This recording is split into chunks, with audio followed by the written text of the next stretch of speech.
Inilah rekaman momen operator UAV Rusia bekerja pada posisi tentara Ukraina di garis depan.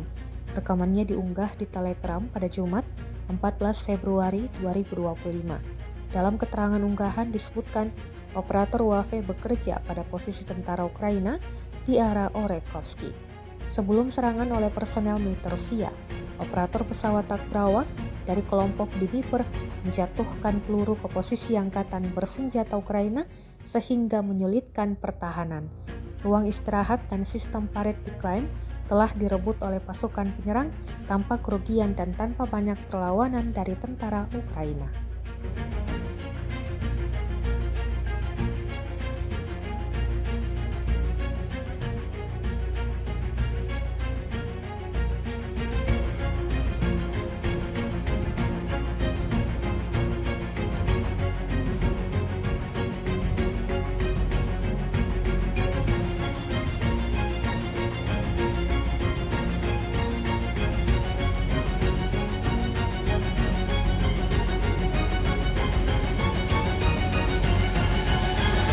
Download Tribun X sekarang, menghadirkan lokal menjadi Indonesia.